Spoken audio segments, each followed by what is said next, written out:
தேர்வில் தேர்ச்சி பெற்றவர்கள் நடத்தக்கூடிய champions academy triples YouTube channel மறக்காம சப்ஸ்கிரைப் பண்ணி பெல் ஐகான் பிரஸ் பண்ணி நோட்டிஃபிகேஷன் கொடுத்துருங்க. டெலிகிராமில் ஜாயின் பண்ணிக்கோங்க. Daily test free, daily online class free, daily materials free. என்னென்ன டைம் எப்பப்போ கொடுப்போம் எல்லாமே டிஸ்கிரிப்ஷனுக்கு பார்த்துக்கோங்க. இப்போ கிளாஸை பார்த்து ஆசிரியர் தகுதி தேர்வுக்கு இலவசமாக மாதிரி தேர்வுகள்லாம் வழங்கி தகுதி 4 கணிதம் நம்ம பார்க்க போகிறது. ஸோ எல்லாரும் நோட் பென் எடுத்துக்கோங்க. எழுதுறதுக்கு தயாராகிட்டீங்களா? ஓகே. இப்பகுதியில் 30 வினாக்கள் உள்ளன. அனைத்து வினாக்களுக்கும் விடையளிக்கணும் அப்படின்னு சொல்லியிருக்கோம். சாம்பியன்ஸ் அகாடமி ட்ரிபிள்ஸ் யூடியூப் சேனலில் நீங்கள் பார்த்துட்ருக்கீங்க. மறக்காமல் சப்ஸ்கிரைப் பண்ணி டெலகிராமில் ஜாயின் பண்ணிக்கோங்க. ஓகே, முதல் கணிதத்தை நம்ம பார்த்துடலாம். 91வது கேள்வி. அரை வட்ட வடிவிலான பூங்காவின் ஆரம் 14 மீட்டர். 1 மீட்டருக்கு 8 வீதம். அதற்கு சற்று வேலி அமைக்க ஆகும் செலவு என்ன? இது வந்து ஆப்ஷன் ஏ என்ன கொடுத்துருக்காங்க, ரூபாய் 576. ஆப்ஷன் பி வந்து 657. ஆப்ஷன் சி வந்து 756. ஆப்ஷன் டி வந்து 765. இந்த கேள்வியை சுருக்கமாக நீங்கள் எழுதிக்கோங்க, நான் டைம் கொடுக்குறேன்.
எழுதிக்கிட்டீங்களா? ஸோ இப்போ வந்து விளக்கம் சொல்லாமல் ஆன்சர் கண்டுபிடிச்சிட்டிங்களா?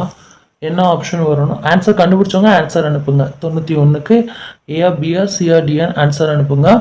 ஸோ நான் இப்போ வந்து விளக்கம் சொல்லிடுறேன். ஏன்னா எல்லாருமே விளக்கம் கேட்குறீங்க, அதனால் நான் விளக்கம் சொல்லிடுறேன். ஓகே, இப்போ அரைவட்ட வடிவம் அப்படின்னா எதை சொல்லுவோம்? இதைத்தான் சொல்லுவோம், அரைவட்டம். சரியா?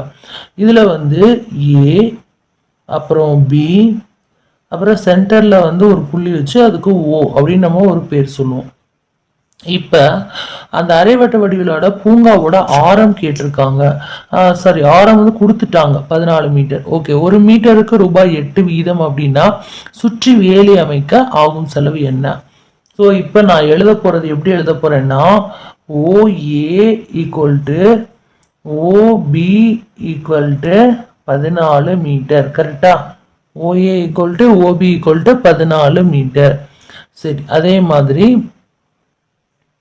இப்போ இந்த 14 மீட்டரை வந்து நம்ம வந்து என்ன பண்ணணும், இவங்க வந்து ஆரம் கேட்டனால, சாரி, இவங்க வந்து 1 மீட்டருக்கு அதாவது அதை சுற்றி வேலி அமைக்க ஆகும் செலவு கேட்டனால நம்ம என்ன பண்ணணும்னா அதோட வேலி அமைக்க ஆகும் செலவை வந்து நம்ம கண்டுபிடிக்கணும். அப்போ ஃபர்ஸ்ட் வந்து 2ஆல பெருக்குங்க. இப்போ வந்து 14 × 2 எவ்வளோ வரும்? 4 2 8, ஓரன் 2. கரெக்டா? அப்போ 28 மீட்டர். ஓகே, இப்போ அரைவட்ட பூங்காவோட சுற்றளவு இது எழுதிக்கோங்க ஃபர்ஸ்ட். ஓகே, அரைவட்ட பூங்காவோட சுற்றளவு அப்படின்னு கேட்டனால நம்ம சுற்றளவுக்குரிய ஃபார்முலா போடணும். சுற்றளவுக்கு என்ன ஃபார்முலா? மேலே பாருங்க, கணிதம் பக்கத்தில் போட போகிறேன். 22/7 போட்டுட்டேன் நான். ஃபார்முலா நான் சொல்லணுமோ? ஓகே, ஃபார்முலா சொல்கிறேன் பாருங்க. 2/r/2 + AB. இப்போ வந்து நம்ம என்ன பண்ண போறோம்னா 22/7 × 14 அதுக்கப்புறம் +28. ஓகேயா?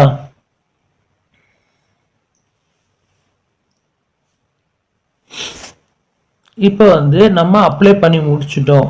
இப்போ இந்த அப்ளை பண்ணி முடிச்சதுக்கப்புறம் நம்மளுக்கு வந்து இதை வந்து நம்ம ஷார்ட் பண்ணுவோம்ல. ஓகே, இப்போ ஷார்ட் பண்ணால் நம்மளுக்கு என்ன வரும்? 44 + 28. ஓகே, அதுக்கடுத்து என்ன வரும்? 72 மீட்டர். ஓகேவா? அப்போ ஒரு மீட்டருக்கு ஆகும் ஒரு மீட்டருக்கு ரூபாய் 8 வீதம், 72 மீட்டருக்கு சுற்றுவேலி அமைக்க ஆகும் செலவு அப்படின்னு போட்டு நம்ம 72 மீட்டர் தான் நம்மளுக்கு வந்திருக்கு. அதை போட்டு அதோட எதை பெருக்கணும்னா 8 பெருக்கணும். அப்படி பெருக்கணும் நம்மளுக்கு என்ன வரும்? 576. ஸோ இந்த ஆன்சர் உங்களுக்கு வந்திருக்கா? நல்லா பாருங்க. 2/r/2 பிளஸ் ஏபி தான் ஃபார்முலா. அதோட நம்ம என்ன பண்றோம்? அப்ளை பண்றோம். 22/7 இன்ட்டு 14 பிராக்கெட்டுக்குள்ள போட்டுட்டு பிளஸ் 28ன்னு போடுறோம். இப்போ வந்து நம்ம ஷார்ட் பண்ணோம்னா 44 கூட்டல் 28. இப்போ வந்து நம்ம ரெண்டு ஆட் பண்ணோம்னா 72 மீட்ரு. அப்போ ஒரு அரைவட்டத்தோட வட்ட வடிவிலான பூங்காவோட ஆரம் 14 மீட்டரு சொல்லிட்டாங்க. அதுக்கு நம்ம வந்து ஃபர்ஸ்ட் கண்டுபிடிச்சிட்டோம். ஒரு மீட்டருக்கு ரூபாய் 8 வீதம், அதற்கு சுற்றுவேலி அமைக்க ஆகும் செலவு என்ன அப்படின்னு கேட்டிருக்காங்க. ஸோ அதைத்தான் நம்ம இப்ப கண்டுபிடிச்சிருக்கோம். 72 மீட்டர்னு வந்ததோட நம்ம என்ன பண்றோம்? ஒரு மீட்டருக்கு 8 வீதமா, அப்ப தானே பண்றோம் 72 இன்ட்டு 8 வந்து பெருக்கிறோம். அப்ப 576. இப்ப சொல்லுங்க, அவங்களுக்கு விடை வந்து எவ்வளவு வந்திருக்கு? 91வது கேள்விக்கு 576. எவ்வளோ? 576. எல்லாருக்கும் ஆப்ஷன் ஏ வந்திருக்கான்னு சரியா பார்த்துக்கோங்க. 91க்கு ஆப்ஷன் ஏ. ஓகேவா? அடுத்து பார்க்கலாம்.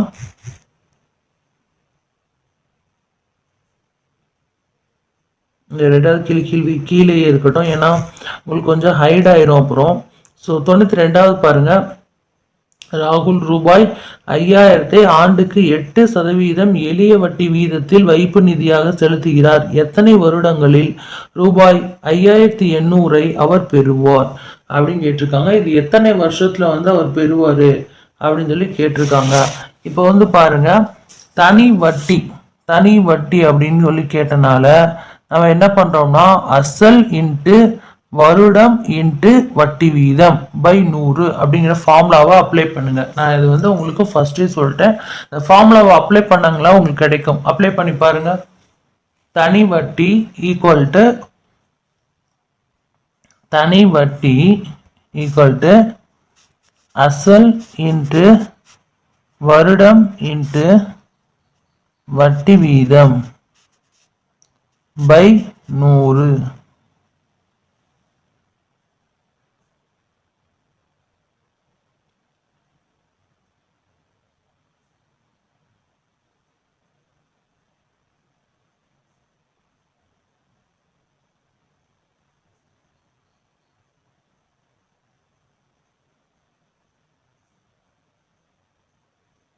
இதெல்லாம் அப்ளை பண்ணணும். நீங்க அப்ளை பண்ணி ஆன்சர் கண்டுபிடிங்க.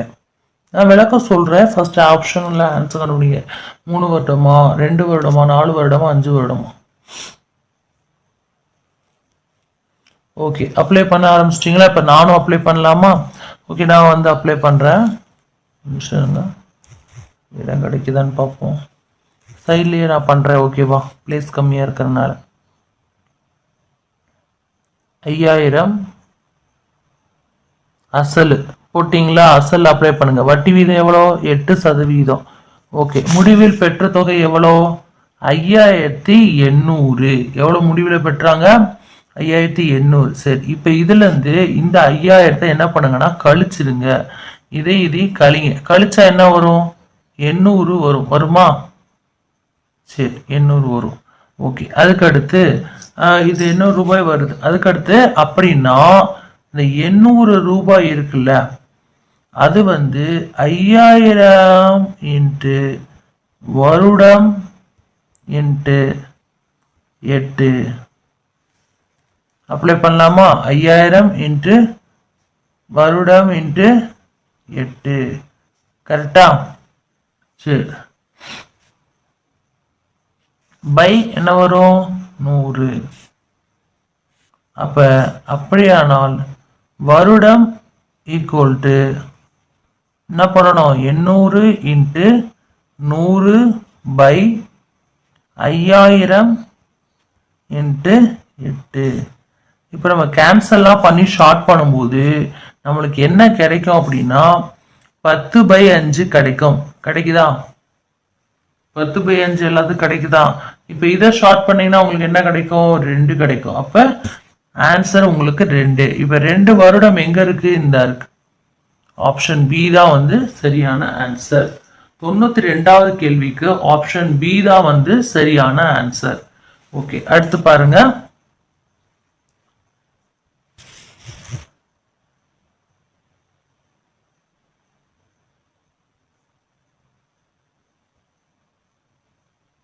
தொண்ணூத்தி மூணாவது கேள்வி. 100 மாணவர்களின் மதிப்பெண்களின் சராசரி 40 என கணக்கிடப்பட்டது. பின்பு 53 என்ற மதிப்பெண் 83 என்ற தவறுதலாக எடுக்கப்பட்டு தெரிய வந்தது. சரியான மதிப்பெண்ணை கொண்டு சரியான சராசரி காண்க. அப்ப ஆப்ஷன் ஏ கொடுத்துருக்காங்க, பி கொடுத்துருக்காங்க, சி கொடுத்துருக்காங்க, டி கொடுத்துருக்காங்க. இந்த கணக்கை நீங்க செஞ்சு பாருங்க, நான் உங்களுக்கு எக்ஸ்பிளனேஷனும் பண்றேன். சரியா? 100 மாணவர்களின் சராசரி அப்படின்னு பார்த்தோம்னா 40. அப்படிதானே கொடுத்துருக்காங்களா? 100 மாணவர்களோட சராசரி 40. அப்படியானால் 100 மாணவர்களின் மொத்த மதிப்பெண் என்ன? அப்போ மொத்த மதிப்பெண் அப்படின்னு சொல்லி பார்க்கும்போது 100 × 40 = எவ்வளவு வரும்? 4000 வரும். வந்துருச்சா? இது வந்து மொத்த மாணவர்களோட என்னது? சராசரி. சரி, அடுத்து 100 மாணவர்களோட மொத்த மதிப்பெண். சரியா? சராசரியில மொத்த மதிப்பெண். 100 மாணவர்களோட மொத்த மதிப்பெண் கேட்டிருக்காங்க. சராசரி தான் 40ன்னு கொடுத்துருக்காங்க, ஆனா மதிப்பெண் கேட்கும்போது 4000 வந்துடும். சரி, அப்படின்னா சரியான மதிப்பெண்களின் சராசரி, சரியான மதிப்பெண்களோட சராசரி என்ன? 4000 மைனஸ் 83 பிளஸ் 53 பை என்ன போடலாம்? 100 போடலாமா?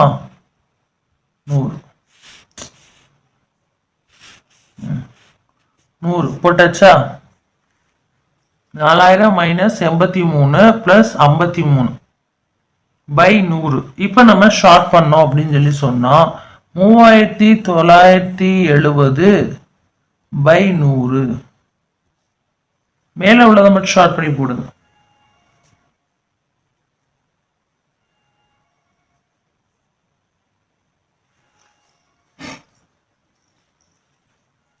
ஓகே, இப்ப அடுத்து பாத்தீங்கன்னா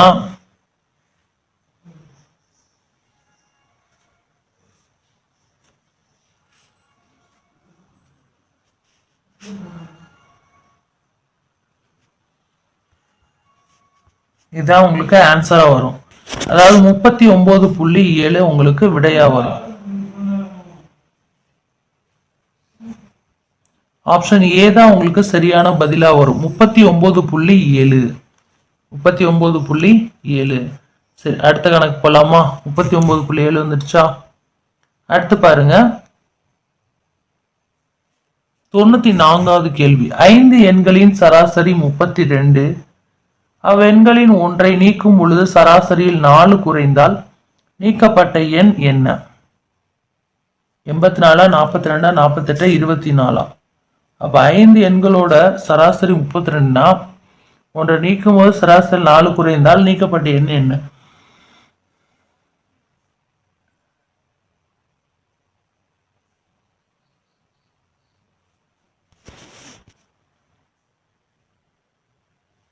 ஆன்சர் கண்டுபிடிங்க. ஏபிஎஸ் சிஆர்டிஎன். ஓகே, ஆன்சர் பார்க்கலாமா? 5 எண்களோட சராசரி 32. அப்படிதானே? இது ஒரு பாயிண்ட்.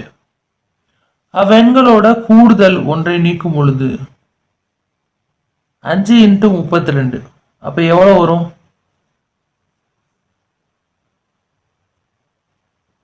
160.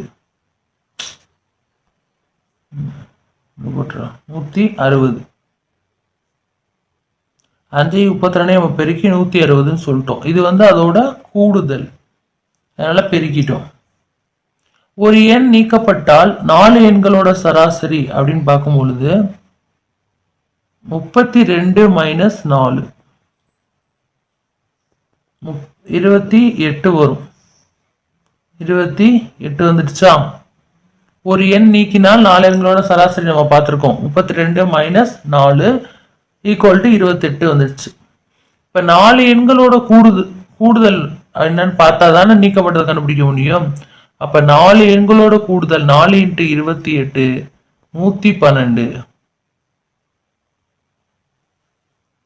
வந்துருச்சா? 4 எண்களோட 28 112. அப்படியானால் நீக்கப்பட்ட எண் 160 மைனஸ் 112 ஈக்குவல் டு 48. ஸோ இதுதான் வந்து சரியான பதில். சரியா? அதாவது 5 எண்களோட சராசரி 32, 2 பெருக்கிறோம் 160 வரும். ஏன்னா அது வந்து கூடுதலா இருக்கும். அப்புறம் 4 எண்கள் ஒரே எண்ணிக்கைனா 4 எண்களோட சராசரி என்ன கண்டுபிடிக்கணும், 28 வந்துச்சு. அப்புறம் 4 எண்களோட கூடுதல் கண்டுபிடிச்சோம் 112 வந்துச்சு. இப்ப 60யும் 160யும் 112யும் நம்ம என்ன பண்றோம், கழிக்கிறோம். கழிச்சா என்ன வருது, 48 வருது. சரியா? அடுத்து பாருங்க.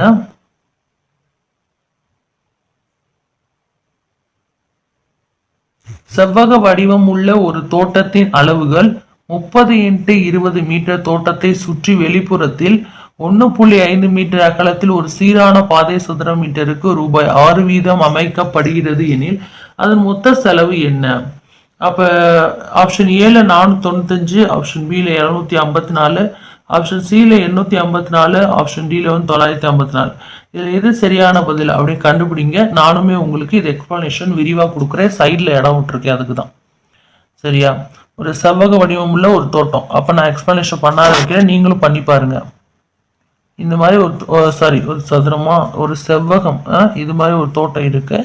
இதுல வந்து அவங்களுக்கு பாதையோட பரப்பு கேட்டிருக்காங்க, செவ்வகத்தோட பரப்பளவு கேட்டிருக்காங்க. ஸோ இது பார்த்துடலாமா? இதுல ABCD இதெல்லாம் வரும். ஸோ பாதையோட பரப்பு அப்படின்னு சொல்லிட்டு ஈக்குவல்ட்டுன்னு போட்டு சொல்ல மட்டும் போட்டுக்கோங்க. படம் நம்மளுக்கு தெரிஞ்சதுதான். பாதையோட பரப்பு ஈக்குவல் டு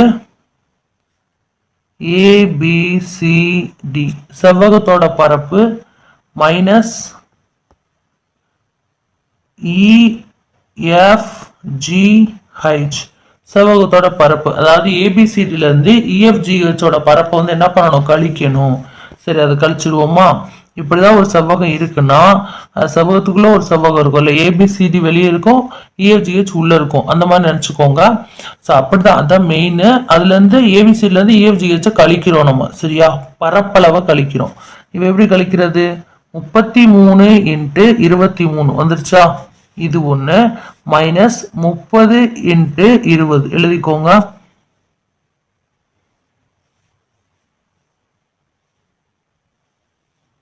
கழிச்சாச்சு. இப்போ வந்து நம்ம கழிக்கும் போது ஷார்ட் ஆகும்ல, 759 மைனஸ் 600 இது வந்துடுச்சு.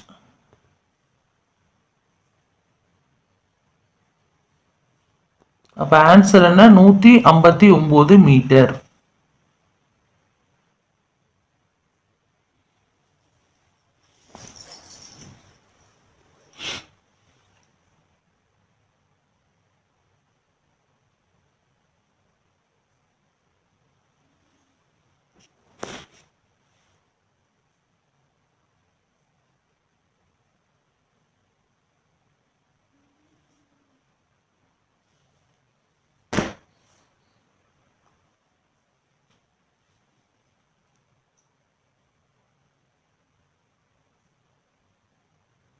ஓகே, இப்போ ஆன்சர் எழுதிட்டீங்களா?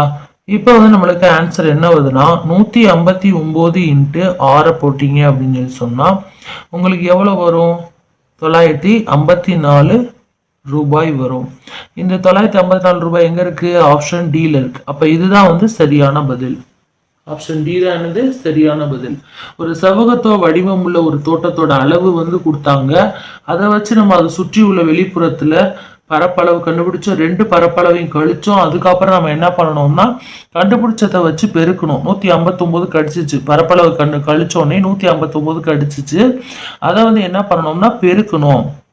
இதால பெருக்கணும், 6 வீதத்தால பெருக்கணும். பெருக்கணும்னே 954 ரூபாய் நம்மளுக்கு கிடைச்சிடுச்சு. அப்ப இதுதான் வந்து அதுக்கு ஆகும் மொத்த செலவு. சரியா? இதான் வந்து அதுக்கு ஆகும் மொத்த செலவு.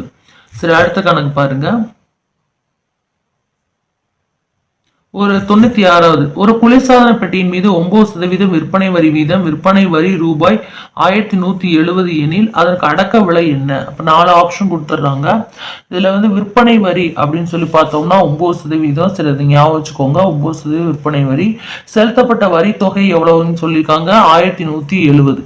ஸோ இதை வச்சுதான் நம்மளுக்கு கணக்கு. என்ன கேட்டிருக்காங்க? அடக்க விலை. அப்ப ஆ விலைன்னு போட்டுக்கோங்க. ஆ விலைன்னு போட்டோடனே இதுல வந்து 1170, அதுக்கப்புறம் என்ன வரும்? இன்ட்டு 100 வரும், அதுக்கடுத்து பை 9 வரும். ஸோ இப்போ இதை நம்ம ஷார்ட் பண்ணோம் அப்படின்னா 13,000 வந்துடும். 13,000 வந்துடும். இதெல்லாம் நம்ம ஷார்ட் பண்ணோம்னா 13,000 வந்துடும். இந்த 13,000 வந்து எழுதிக்கோங்க. இதுதான் நம்மளுக்கு விடை. இங்க இருக்க ஆப்ஷன்ல ஆப்ஷன் சி. திரும்ப சொல்றேன், அடக்க விலை கேட்டிருக்காங்க. அடக்க விலை கேட்டனால நம்ம என்ன பண்ணணும்? அந்த என்ன கேட்டிருக்காங்களோ அதை வந்து அப்ளை பண்ற மாதிரி இருக்கும். 1170 இன்ட்டு 100, அதுக்கப்புறம் பை என்ன வரும்? 9. ஸோ இதை வந்து நம்ம ஷார்ட் பண்ணும்போது 13,000 வந்துடும். ஆப்ஷன் சி தான் சரியான பதில் 96வது கேள்விக்கு. ஓகே, அடுத்து பாருங்க 97வது கேள்வி. அதாவது வயது கணக்கு கண்டிப்பா வரும். 97வது, ராமாவோட தற்போதைய வயது அவருடைய தந்தையின் வயதில் பாதியாகும். 15 ஆண்டுகளுக்கு முன்பு தந்தையின் வயதானது ராமுவின் வயதை போல் மும்மடங்காக இருந்தது எனில் அவரோட தற்போது வயது என்ன? இது நான் ரொம்ப ஈஸியாக சொல்லிக் கொடுக்குறேன். தந்தையோட வயது எக்ஸ் அப்படின்னு வச்சுக்கோங்க. ராமுவோட வயது x/2.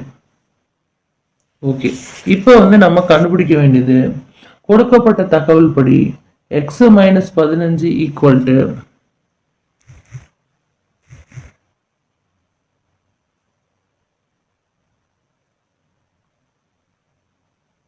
3x/2 -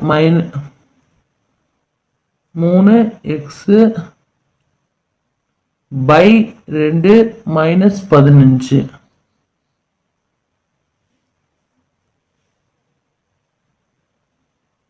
அதுக்கப்புறம் பார்த்தீங்கன்னா அதை வந்து ஷார்ட் பண்ணோம் நம்ம. 3x/2 - 45 வரும். அப்புறம் இதை நம்ம ஷார்ட் பண்ணோம் அப்படின்னு சொல்லி சொன்னோம்னா என்ன வரும்? x/2 equal to 40, sorry 30. என்ன? அப்ப x/2 ஈக்குவல் டு 30. இப்ப நம்ம பார்த்தோம்னா தந்தையோட வயது 60 வருடங்கள். தந்தையோட வயது எது? 60 வருடங்கள். சரியா, ஞாபகம் வச்சுக்கோங்க. அதுக்கு அடுத்து பாருங்க, மகனோட வயது வந்து x/2 நம்மளுக்கு கண்டுபிடிச்சோமா? ஸோ அது 60/2 ஈக்குவல் டு 30 வருடங்கள். இது வந்து இது வந்து நல்லா ஈஸியாக தான் இருக்கும் உங்களுக்கு. இல்லை, குறிப்பிட்ட விடைகள் எல்லாமே வந்து கொஞ்சம் நம்மளுக்கு தப்பாக தான் இருக்கு. ஆனால் கரெக்டாக நம்ம அந்த கணக்கை பண்ணோம் அப்படின்னா இதில் வந்து என்னன்னா தந்தையோட வயது 60 வயதும் வரும், அந்த மகனோட வயது 30 வரும். இது வந்து ஆப்ஷன்ஸு எல்லா ஆப்ஷனுமே தப்பாக கொடுத்துருப்பாங்க.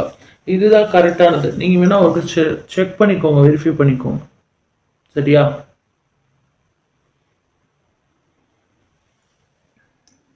சரி, அடுத்து பார்க்கலாம்.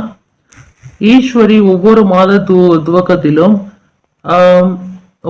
துவக்கத்திலும் 350 ஓர் அஞ்சலகத்தில் 6 ஆண்டுகளுக்கு செலுத்தி வந்தால் முடிவில் அவளது ரூபாய் வந்து 32,865 பெற்றால் கிடைத்த வட்டி வீதம் என்ன? சரி, அப்ப 98வதுக்கு நம்ம வந்து பார்க்க வேண்டியது என்ன அப்படின்னா முதிர்வு தொகையை பத்தி தான் பார்க்குறோம். இது வந்து 32,865 போட்டாச்சு. ஸோ வந்து பி வந்து எவ்வளோ? 350.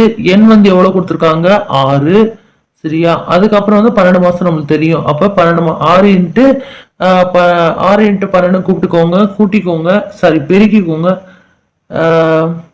72 வரும். சரியா?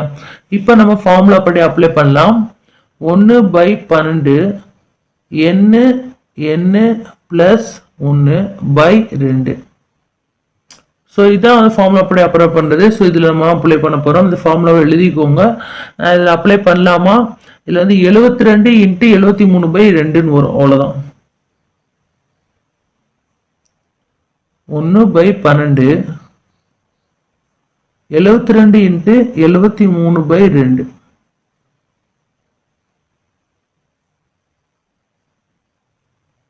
ஸோ இதை நம்ம ஷார்ட் பண்ணோம் அப்படின்னு சொல்லி சொன்னா 219 வருடங்கள்.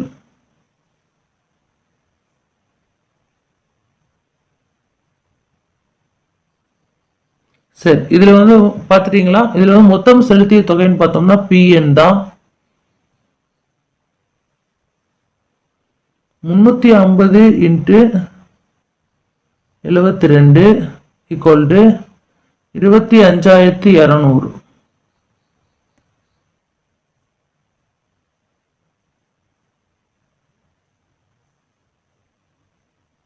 வந்துருச்சா?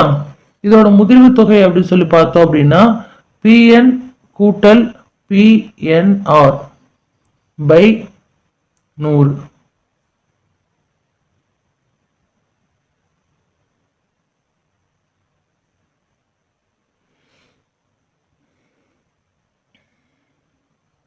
$32,865 மைனஸ் 25,200.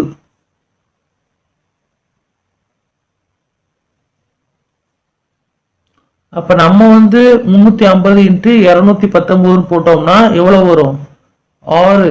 இங்க 6 போடணும், போட்டுட்டு 100 போட்டோம்னா இப்ப இது ஷார்ட் அவுட் பண்ணும்போது நம்மளுக்கு கிடைக்கக்கூடிய சதவீதம் 10%.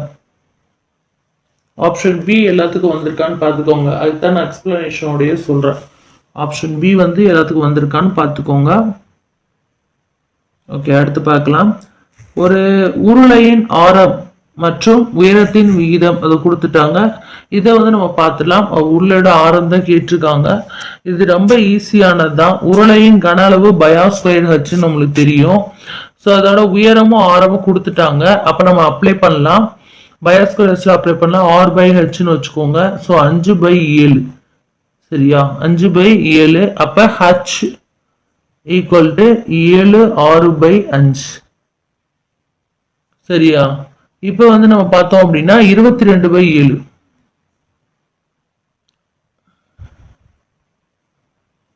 இதில் 7 6/5 போட்டுக்கலாம்.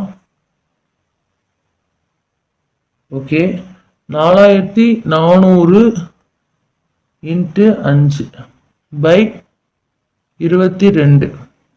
ஸோ இதை நம்ம கேன்சல் பண்ணோம் அப்படின்னு சொல்லி சொன்னா நம்மளுக்கு கிடைச்சது 1000. இதை வந்து நம்ம R³ அப்படின்னு சொல்லி பிரிச்சோம் அப்படின்னா என்ன வரும்? 10 இன்ட்டு 10 இன்ட்டு 10, அதாவது 3 10 வரும். R³ பிரிச்சோம்னா 10 into 10 into 10. ஓகேவா? ஸோ இப்போ வந்து நம்ம ஆரம் எவ்வளோ அப்படின்னு பார்த்தோம்னா 10 சென்டிமீட்டர். அப்படிதானே? அப்போ ஆப்ஷன் ஏ தான் வந்து சரியான பதில்.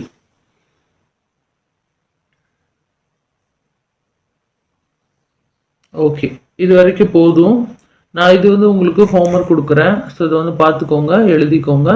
ஸோ இதோட தொடர்ச்சி வந்து நாளை காலையில் 4 மணிக்கு உங்களுக்கு வரும். ஏன்னா 10 கணக்காக தான் கேட்டிருந்தீங்க கணிதத்தில். ஸோ இப்போ கணிதத்தை பொறுத்தளவு டெய்லி வந்து நம்ம 10 கணக்காகவே பார்க்கலாம். இன்னைக்கு ஒரு 10 கணக்கு பார்த்துருக்கோம். இதே மாதிரி கொஸ்டின்ஸ் வந்து ஒரு 4 மணிக்கு 10 கணக்காக பார்க்கலாம் அப்படின்னு சொல்லி எல்லாரும் சொல்லியிருந்தீங்க. அதுபடியே நாங்கள் பார்த்துக்கிறோம். ஸோ இதை இப்படி தான் டெட்டுக்கு வந்து கணிதம் வருது. ஓகேயா? இது எழுதிக்கோங்க. இது வந்து ஹோம்ஒர்க். இதோட எக்ஸ்பிளனேஷன் நாளைக்கு காலையில் 4 மணிக்கு உங்களுக்கு வரும். டெஸ்ட் எப்பயும் போல 6 மணிக்கு உங்களுக்கு ரிலீஸ் ஆகும். ஆனால் இந்த மேக்ஸ் மட்டும் காலையில் 4 மணிக்கு போடுங்கன்னு சொன்னால இதில் ஒரு 10 மேக்ஸ் இப்போ கொடுத்துட்டு மீதி உள்ள 10 வந்து நம்ம 20 வந்து நம்ம அடுத்தடுத்து கொடுத்துக்கிட்டே இருப்போம். வித் எக்ஸ்பிளனேஷனோடங்கிறனால உங்களுக்கு அவ்வளோதான் வந்து மைண்ட் வந்து ஃப்ரெஷ்ஷாக இருக்கும்போது ஏறும். இப்போ நீங்கள் 10 கணக்கு பார்த்தீங்கன்னா 10 கணக்கு புரியணும். மொத்தமாக நீங்கள் 50 100ன்னு பார்த்தீங்கன்னா புரியாது. அதுதான் இந்த சம்மை எழுதிக்கோங்க.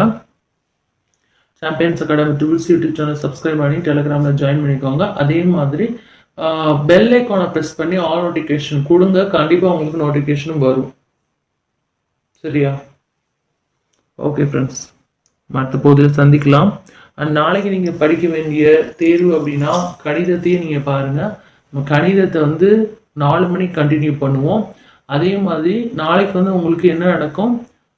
கணிதம் முடிஞ்சனால அடுத்து வந்து EVS பகுதி, அதோட தேர்வு 6 மணிக்கு நடக்கும். அப்போ 4 மணிக்கு கணிதம், இதோட தொடர்ச்சி வரும். கொஞ்சம் கொஞ்சமாக பார்த்துடலாம். 6 மணிக்கு வந்து உங்களுக்கு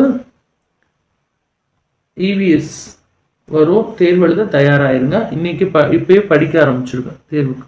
கணிதம் நான் எக்ஸ்போனன்ஷியலோடய சொல்லிடுறேன். ஓகே, பை ஃப்ரெண்ட்ஸ், உடம்பு பார்த்துக்கோங்க.